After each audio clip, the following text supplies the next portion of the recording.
hang on a minute. Oh, it's nice and warm, that. Yeah. Radiator. So this is a Christmas special, and it's absolutely nothing to do With Christmas. Well, it's got absolutely nothing to do with the fact that Mojo fucked up with the memory card on Tuesday. Absolutely nothing to do with that. Nothing to do with that. I've got to hold my hands up. That's why we've not had a Tuesday chat, because I did the recording and the memory card ran out of memory. So I hold my hands up to that. But on the upside, for any lip readers, we've got a special episode just for you. To be fair though, it was a shit episode. Yeah, it wasn't. It wasn't the best. It was probably the worst one we've done. We've probably saved you 15 minutes there of shite. But it's Christmas. Not that this one will be much better. It's Christmas Eve right now. Got my Christmas hat on. Yeah, that's true actually. Really dressed for Christmas. Are you excited for Christmas?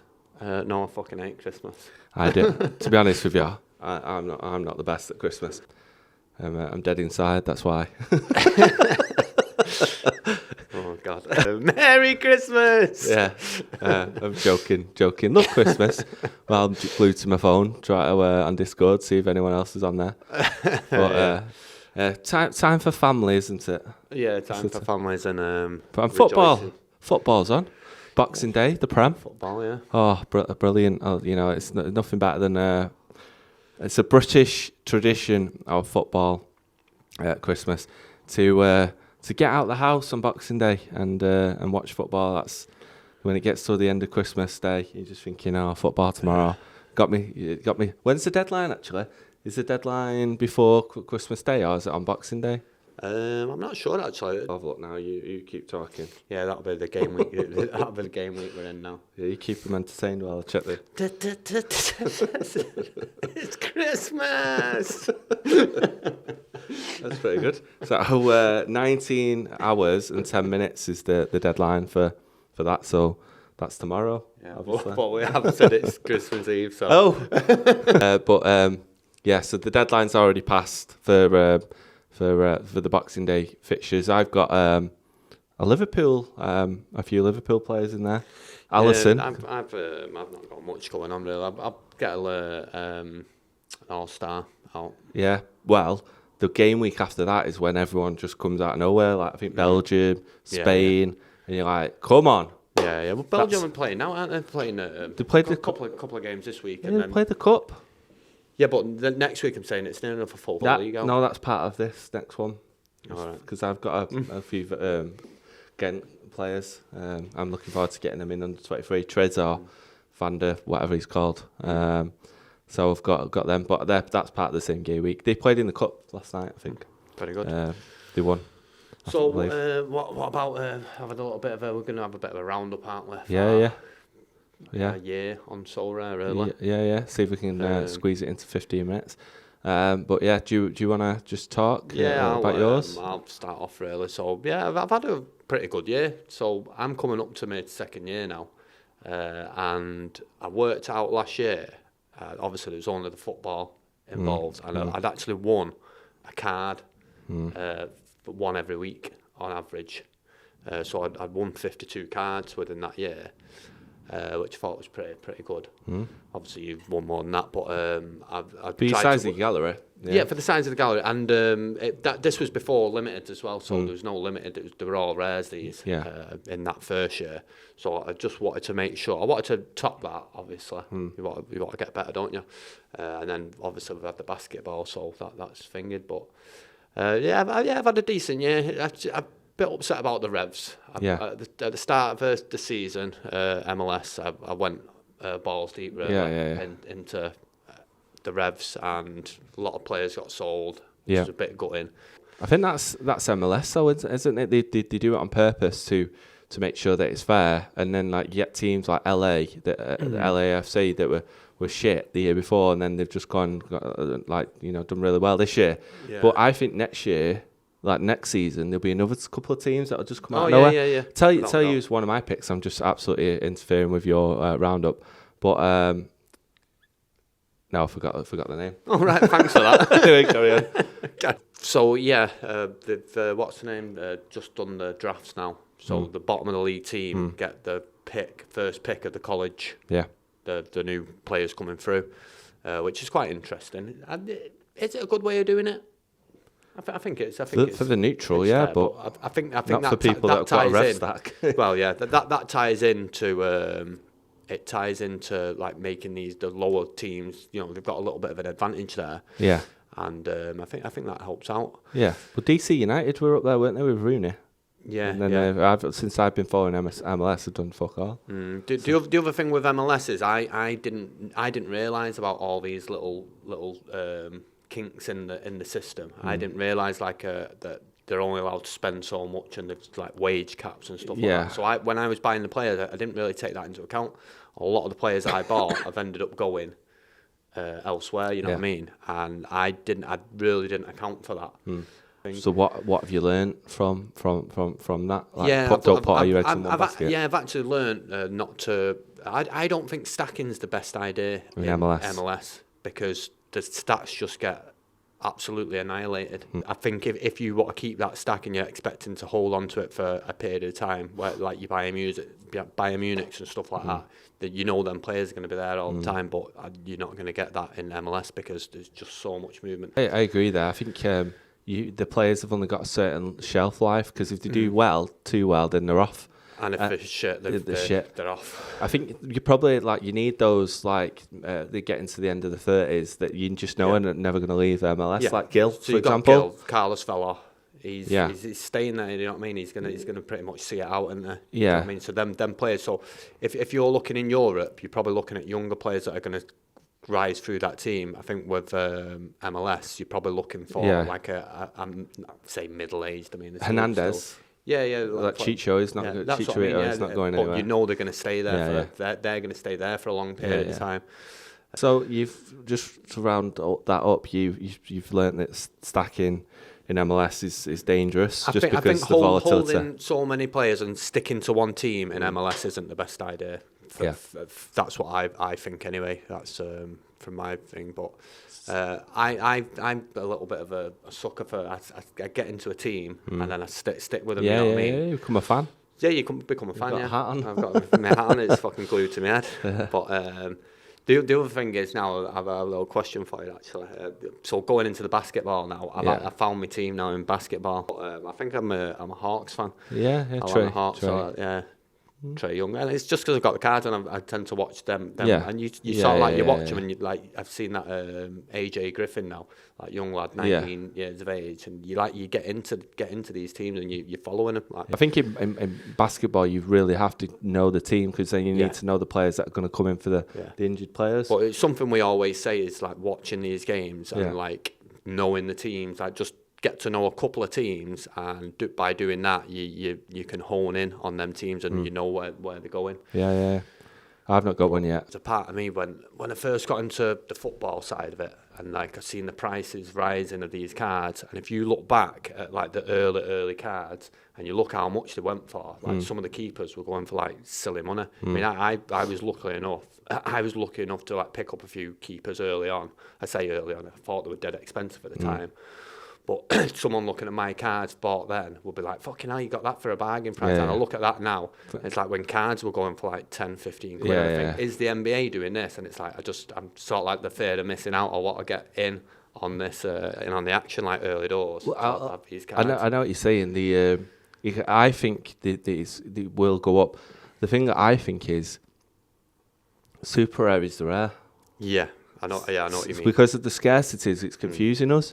But I think super rare is the rare cards in football. I know what you mean. But like what we need to do is wait for those prices to come down. Like you can get like I was looking Trae Young's like £2,000 for super rare at the moment, and that to me is probably what the rares would be. Like as a cheap rare. Like 12 months ago, I'm talking about. Obviously, like it's bear market season, recession. Like everything's down anyway, so everything's cheap. But I think like as the more of those come out, that will become the rare of football. Yeah, I know what you're saying. And as the game expands and stuff. So that's the decision we've got to make, really, is like, do we start moving more into NBA as well? And how competitive is it? Can we get a return on there? The game needs to open up a little bit more. When football starts up again, properly at the end of Jan, then I might start making a little bit more of a move into NBA. Yeah. But at the moment, it's been dry, hasn't it, for everyone? Barren. Yeah. Barren. So how has your year been? So I think I've got a bigger investment into Sorare. Like my story is, I went into Top Shot and then moved over to Sorare and sort of hit both at the right time. So I'm quite lucky in that respect. But again, like what you said, really enjoy playing the game. I'd say it's more than a hobby. I'd say it's an addiction. Do you see it as an investment at all? Yes, I do. I see it as an investment because I'm from the crypto world and been in it for like 4 or 5 years now. I understand like a passive yield and passive income. And for me, like, I don't look at the gallery value, really. I just look at what is it going to yield for me over, like, a year, 2 years. And then you have to look at it like that. And then that's the choice. Do I want to reinvest that to make more? Or do I want to take that out and sort of, like, start to pull out my investment? So in the past year, I have been doing that, like, very slowly and painfully. Sometimes I'll say, right, I'm taking stuff out now, and then before I know it, I'm buying a super rare, Europe striker or whatever, or buying a young kid, that prospect that I've seen, and I just think, I bloody need that card. Or a Global Cup Messi, 1 of 25, the diamond, which I didn't think I'd be buying. I didn't think I'd be buying a collectible. I'm not into collectibles. It's all about the utility for me. Yeah, well, there you go. Well, anyway, so going back to that, so this year for me has been about sort of like I changed my strategy to go all in on River Plate, start picking up all the uniques, try to do what You Never Walk Alone had done with Liverpool, and basically like if River Plate did well, I would do well, and basically I would be sat up watching River Plate at 1 a.m, many a time, not getting to sleep till 3. I'm buzzing my tits off at like 3 a.m. But like I've become a River Plate fan now, and after watching them for the last 18 months, being completely like they do well, I'm going to do well in my life. That's the beauty of it. It's good. The financial, I like to explain it. It's like having a massive bet on every weekend, and also like learning about the team. You get to learn like what players you need to put in, and you become attached to those players. And that's what Sorare is about. It builds a connection, another layer of watching football, sports, NBA.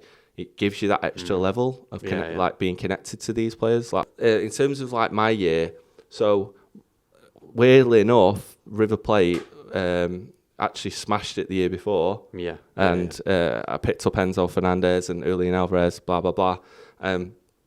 Really strong core team. I must have said it to you. River Plate are absolutely gonna smash it this year. They had a slow start, didn't they? They had a fucking slow year. Oh yeah. They ended up coming third.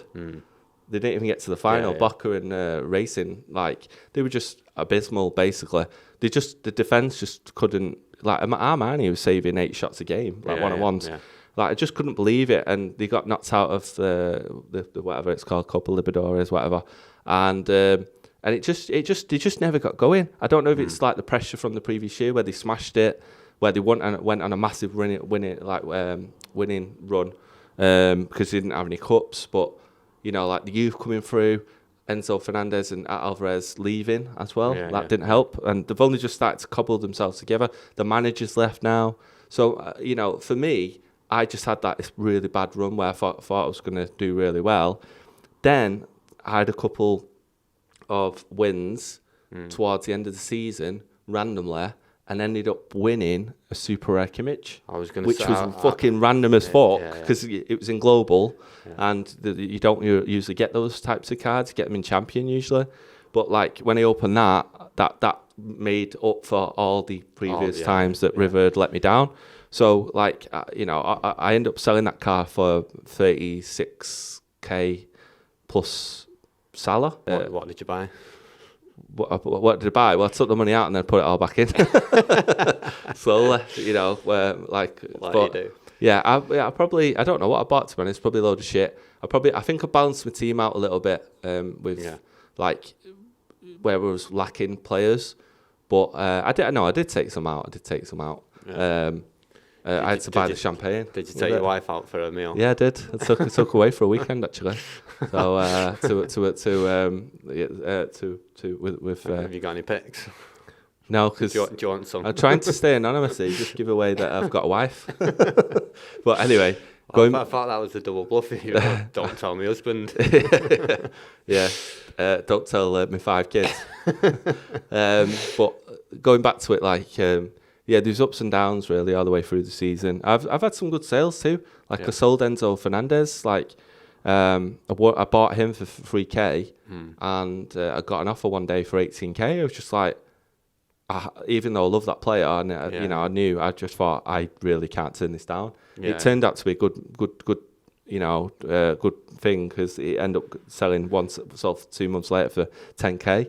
Obviously, he's going to go back up again now because he's absolutely smashing it. But in terms of, like the ups and downs and stuff like that, it is what it is. Like, I feel like really comfortable with the gallery that I've got.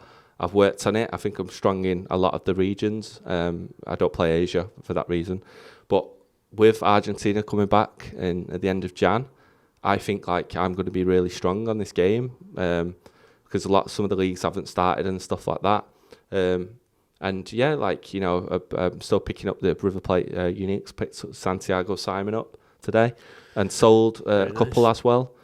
The yield and rewards that I've earned have probably kept my gallery just about, at a decent level in terms of value. But it's the point comes now is I think I'm in a good position and I'm ready for these games to start. That's when the yield will kick on. I mean, it goes back to what you say. It's like having that bet on every week, and you've already paid for that bet. You basically, watching the games. Like another thing for me really has been almost the obsession side of things. Though, like there's so many games on, and you've got your weekend, and you're doing things with the family. Like you're getting these alerts through, and you're getting like you want to be watching the games. Yeah, I know. That one thing I've got to learn to do is pay your wife more attention. Yeah, get out the room watching. I'm working. But it's basically like switch off for those first couple of games, unless it's River, and then just watch it if there's one game left. I tend to do that. There's one player. I've not got as many games going on as you, I suppose. Yeah. I honestly don't think I'd still be in a relationship. My fellow wouldn't have it. I wish, John. Anyway, it's that's like for me, like slowing down a little bit with that is what I'll try and do, and try and detach a little bit more. Otherwise, it takes over your life, doesn't it? But at the weekends anyway, and then. But it's a little bit of I've learnt to love football again. But and again, it's another thing. Like if I've got a player playing a game, I'm counting every missed pass, every tackle, every shot. I'm counting up in my head the Sorare score. I don't even need to look at the app. I could probably have a good guess. Full-time job, isn't it? Might as well be. Let's get this YouTube going, then we go full-time. Same with our 120 subscribers. Thank you for every single one of you guys. We've written every one of your individual card. It's in the post. Yeah. But anyway, this is the Christmas special. Let's wrap it up there. Don't want to take up too much time. Have a great Christmas. It is Christmas Eve right now. And enjoy your Christmas. And football's back on Boxing Day. Hey. Yeah, have a good Christmas, and we'll see you in the new year, probably. Yeah, like and subscribe. Oh, that's shite. If you want. See you in a bit.